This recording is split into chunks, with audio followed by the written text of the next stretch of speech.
इलाज होता है, क्योंकि वार्म अगर पेट में वॉर्म्स हो जाते हैं तो उसकी वजह से भी हीमोग्लोबिन कम होने लगता है। अब हम बात करेंगे एनीमिया की, कि एनीमिया के लक्षण क्या हैं, उसके कारण क्या है, उसका उपचार और रोकथाम हम कैसे कर सकते हैं। जी। तो अगर हम बच्चों में बात करते हैं तो बच्चों में हम देखेंगे आंखों, नाखूनों और हथेलियों में पीलापन आ जाता है। पढ़ाई और खेलकूद में मन नहीं लगता है। एकाग्रता यानी कंसंट्रेशन में कमी आने लगती है। चक्कर आने लगते हैं, थकान महसूस होता है। कई बार हम देखते हैं कि हमारे बच्चे, हमको लगता है कि पढ़ाई नहीं कर रहे, उनका पढ़ाई में मन नहीं लग रहा है, हम उनको ऑब्जर्व कर ही नहीं पाते हैं। हमें बस ये एज ए पेरेंट्स हम यही सोचते हैं कि हमारा बच्चा नहीं पढ़ रहा है, नहीं पढ़ रहा है, लेकिन हम उसके बेसिक रीजन को जानने की कोशिश कर ही नहीं पाते हैं। लेकिन अगर इस तरह से आपके बच्चे में इस तरह के सिम्टम्स आ रहे हैं तो हमें कहीं ना कहीं जाके बच्चे को डॉक्टर से कंसल्ट करना चाहिए, क्योंकि ये चीज तो सिम्टम्स हम देख पाएंगे कि आंखें जो है, हम ऐसा करके देखेंगे तो स्क्लेरा व्हाइट की जगह येलोइश होने लगेगा। नाखूनों में पीलापन आ जाएगा, हथेली में पीलापन आ जाएगा। और बच्चे अगर पढ़ाई से थोड़ा मन चुरा रहे हैं या उनका पढ़ाई में मन नहीं लग रहा है तो कहीं ना कहीं उनमें भी हीमोग्लोबिन की कमी है। मे बी कि वो भी एनीमिया से सफर कर रहे हो। कंप्लेन करते हैं बच्चे अक्सर की, प्रेयर में जाते हैं असेंबली में, कि बहुत सारे बच्चे चक्कर खा के गिर जाते हैं। तो हमें समझ ही नहीं पाते हैं, लेकिन अब हमें थोड़ा ध्यान देने की जरूरत है कि अगर इस तरह के सिम्टम्स हमारे बच्चों में मिल रहे हैं तो कहीं ना कहीं उनमें एनीमिया हो सकता है, तो इसको तो इग्नोर ना करें।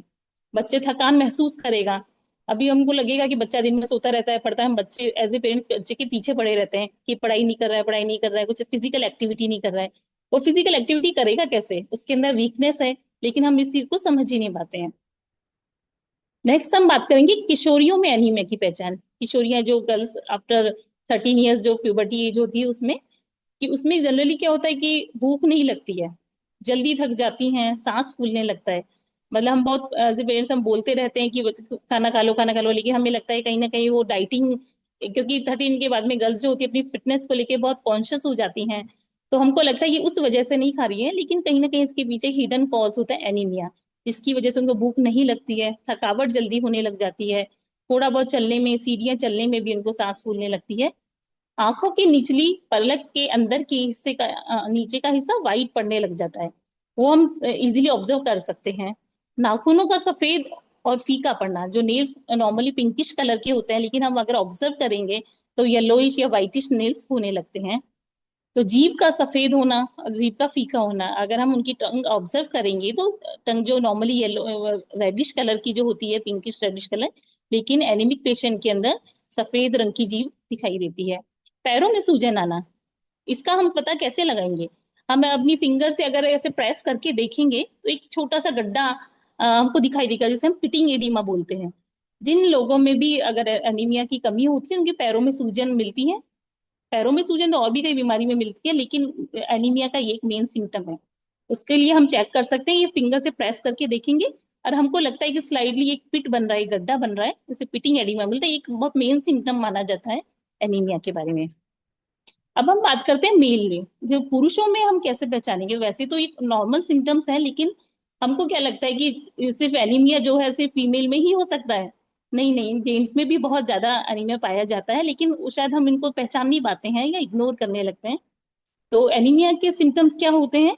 हेयर लॉस होने लगता है, कि जिसमें अगर हीमोग्लोबिन की कमी है, एनीमिक पेशेंट है, तो धीरे धीरे हेयर लॉस होने लगेगा।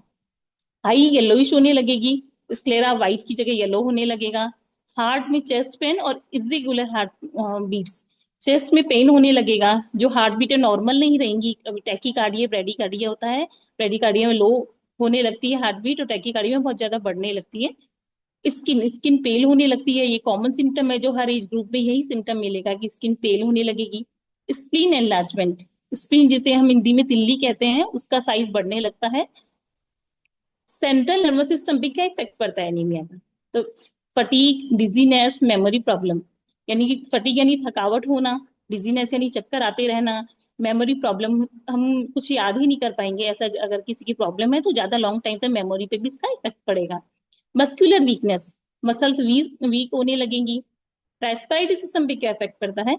रेस्पिरेटरी में शॉर्टनेस ऑफ ब्रीथ, जो हमारी सांसें है ना, प्रॉपरली सांस नहीं आती, हमको लगता है कि सांस लेने में दिक्कत हो रही है, ब्रीदिंग जो है शॉर्ट होने लगी है।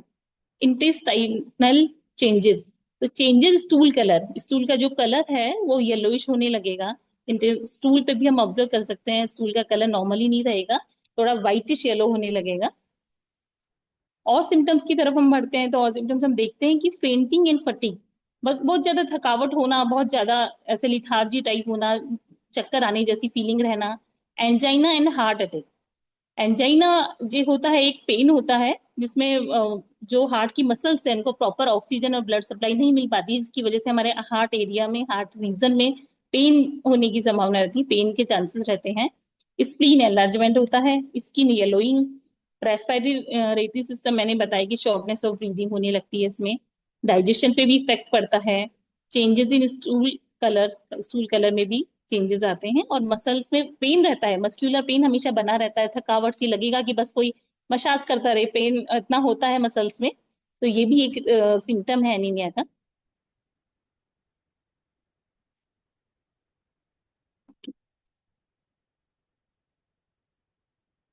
हाँ, अब मैं एक बताना चाहूंगी, भारत में आधी से ज्यादा लड़कियों में खून की कमी पाई जाती है। जैसे जिस तरह के डाटाज हमारे इंडिया में लिए गए, तो 15 to 49, 15 से लेकर 49 साल के जो 25% पुरुष और 57% महिलाओं को एनीमिया पाया गया है।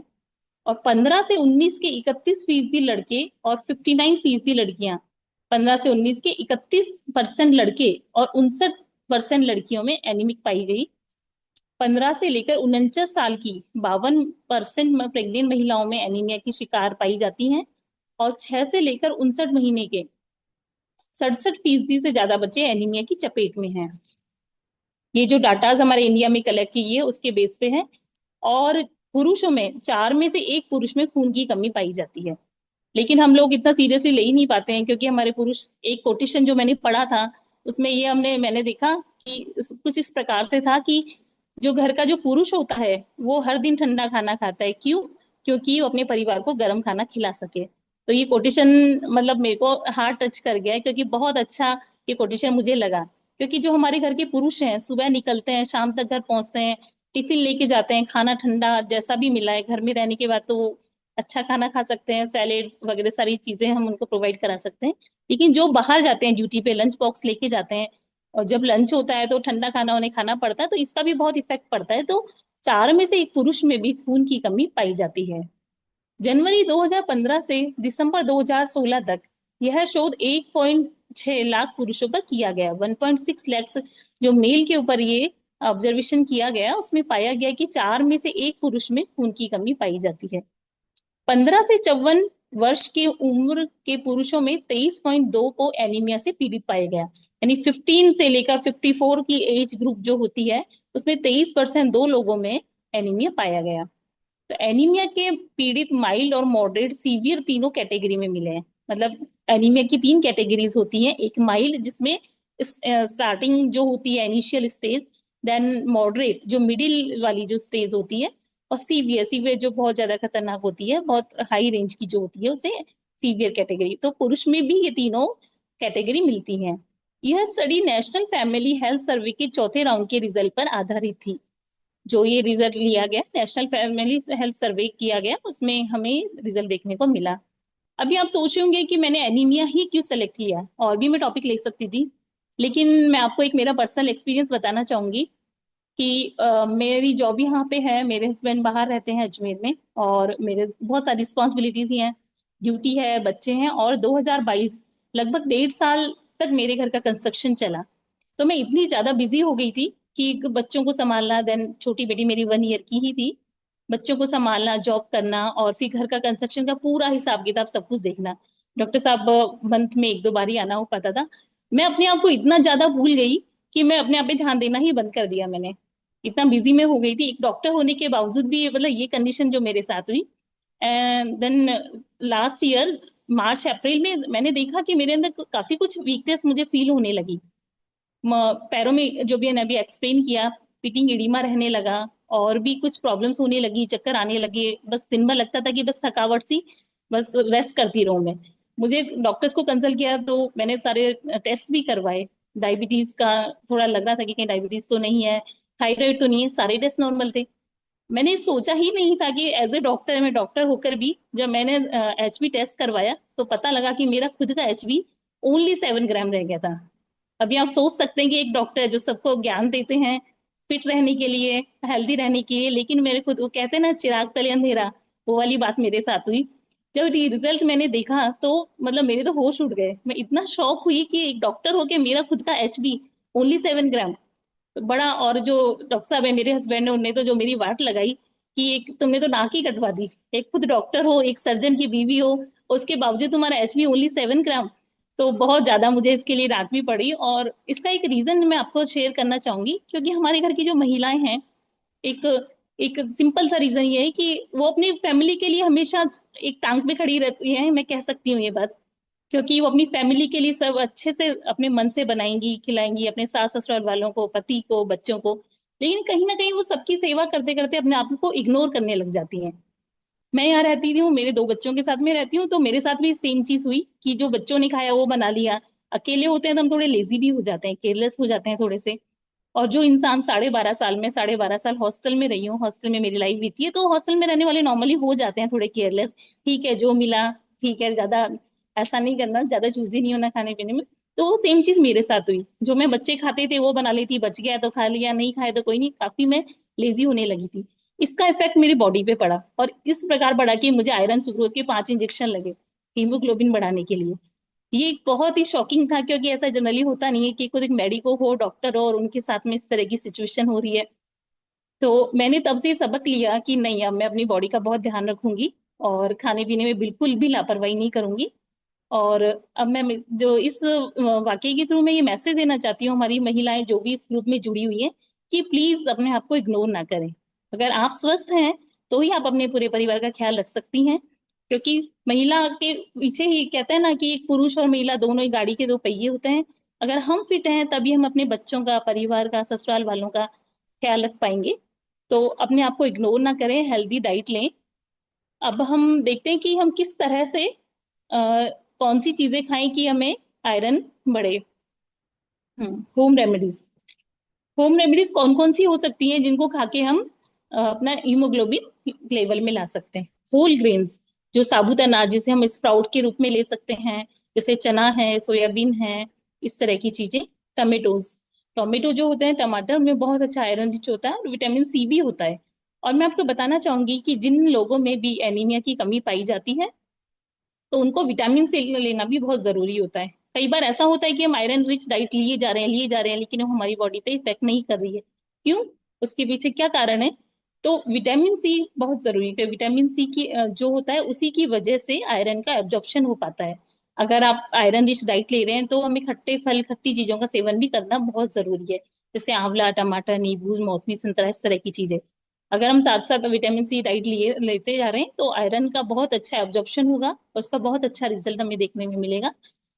पालक, पालक जो होता है उसके अंदर फुल, हम जो सभी जानते हैं, हरी पत्तेदार सब्जियां जो होती हैं उनमें फुल ऑफ आयरन होता है। वो जो नॉन वेजिटेरियन है वो नॉन वेज ले सकते हैं, लीवर है, फिश है।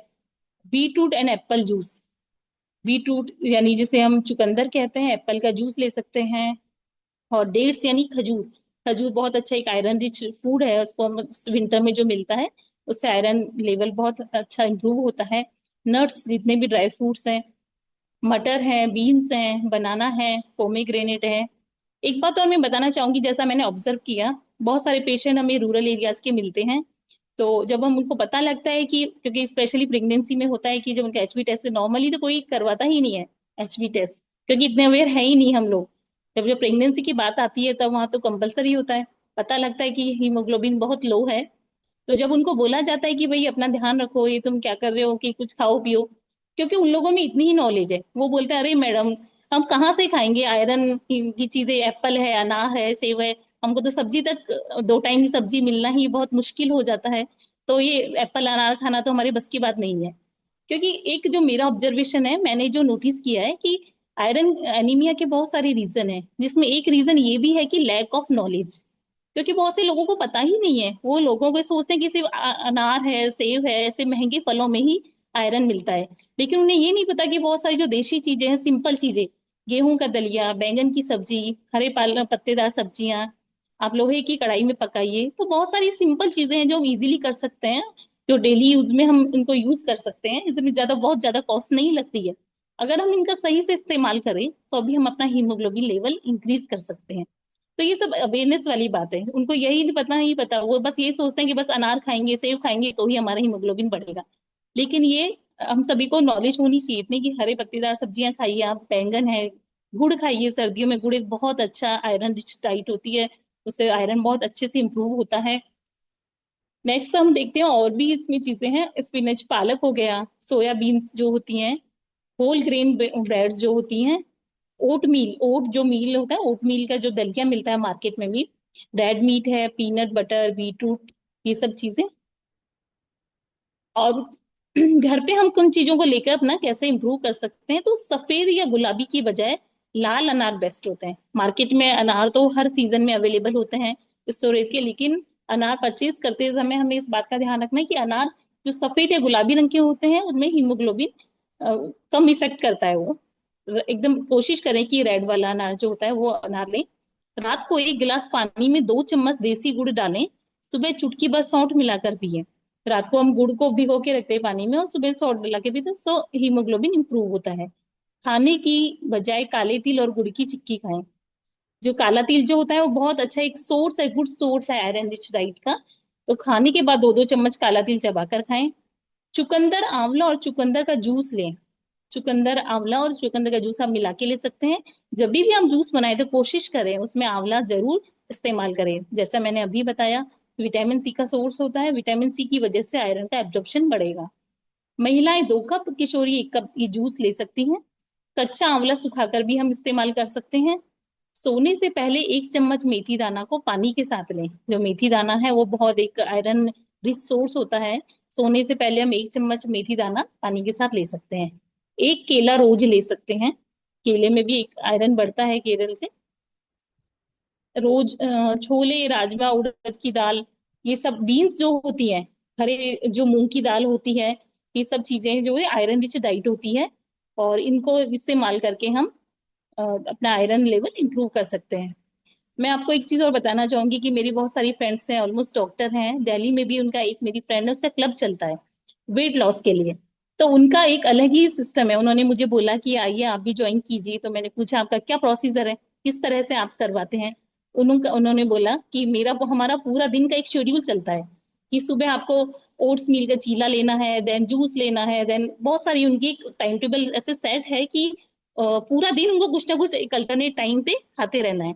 तो मैंने बोला कि आप कैसे मैनेज करते हैं, अगर आप घर घर में होंगे तो नो डाउट आप ले सकते हैं, लेकिन आप घर से बाहर जाते हैं तो किस तरह से आप मैनेज करोगे।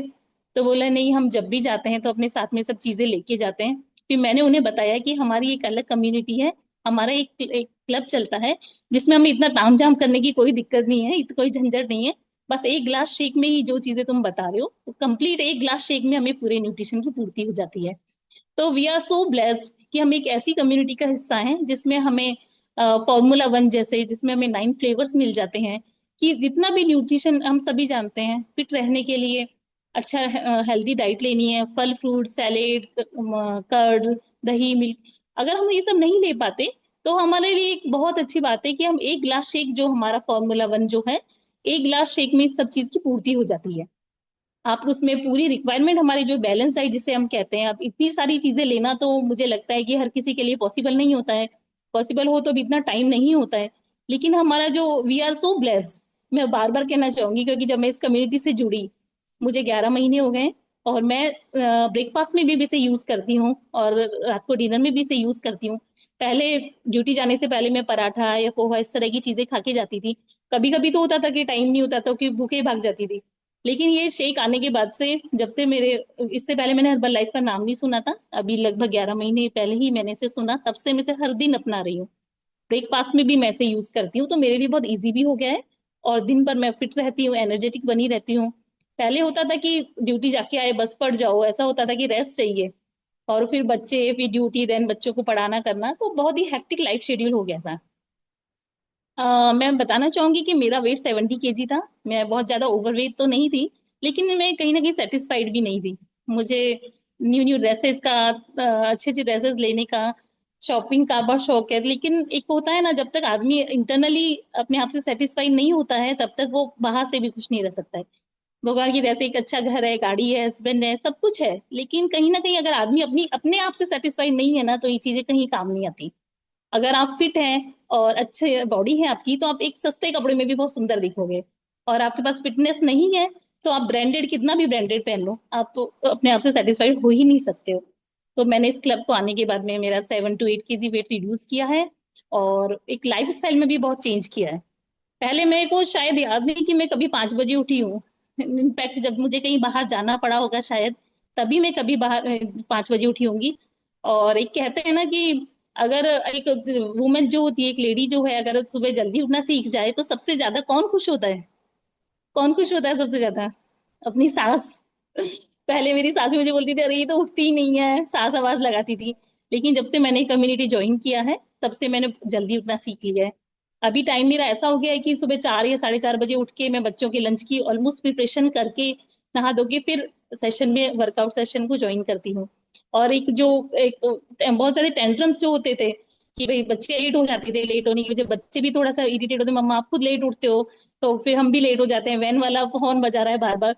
तो मैंने काफी अच्छा लाइफ स्टाइल में चेंज किया है, मैं टाइम से उठना सीख गई हूँ, और सबसे ज्यादा मेरी सास खुश है मुझसे कि हाँ जल्दी उठना सीख गई है। तो मैं ये बताना चाहूंगी कि ये कम्युनिटी ज्वाइन करने के बाद में एक होता है ना फ्री गिफ्ट्स, हम सिर्फ आते हैं, हमें यही बताया जाता है कि आपका यहाँ पे वेट लॉस होगा या गेन होगा, ये चीज हमें सोच के आते हैं यहाँ पे, लेकिन और हमें साथ में क्या क्या मिलता है यहाँ पे आके? हमारी लाइफ स्टाइल में सुधार आता है। बहुत सारी लेडीज जो घर में रहती हैं, उनको इतना प्लेटफॉर्म नहीं मिल पाता है बोलने का, बात करने का, तो घर रह के वर्कआउट सेशन में मैं देखती हूँ वो अच्छे से बोलना सीख रही हैं, होस्टिंग करवा रही हैं, वर्कआउट करवा पा रही हैं। तो एक होलिस्टिक डेवलपमेंट हमें इस क्लब में आके होता है। और मैंने मेरी बेटी के ऊपर मैं एक्सपीरियंस शेयर करना चाहूंगी। मेरी छोटी बेटी 4.5 साल की है, और वो पहले इतना अच्छे से बोल नहीं पाती थी। जब उसका बर्थ हुआ तो डॉक्टर ने बोला कि इसे टंग टाई है, जिससे हम देशी भाषा में तातू बोलते हैं। उसका हमने सर्जरी भी करवाई थी, लेकिन उसके बावजूद भी वो नहीं बोलने लगी थी काफी टाइम तक, 3 साढ़े 3 साल तक वो बोली नहीं थी। तो एक सबसे बड़ी टेंशन पेरेंट्स की यही होती है जब तक बच्चा बोलना नहीं सीखता है। और एज ए डॉक्टर हम लोगों को भी लगने लगा कि ऐसे क्या कमी रह गई थी, हमने बहुत अच्छा न्यूट्रिशन लिया, बहुत केयर की, उसके बावजूद भी ऐसा क्यों हो रहा है? लेकिन मैंने डाइनो शेक दिया बेटी को, और आई एम सो सो हैप्पी कि बहुत अच्छा एक ड्रास्टिक चेंज मेरी बेटी में आया। कितना फ्लुएंटली बोलने लगी है वो, इंग्लिश टू इंग्लिश बात करती है। तो एक मेरे लिए बहुत बड़ा ब्लेसिंग है डाइनो शेक, जो मैंने यहाँ कम्युनिटी से आके लिया है। तो आज मैं बहुत I am so grateful, thank you so much for giving me privilege to be a part of such a wonderful wonderful event.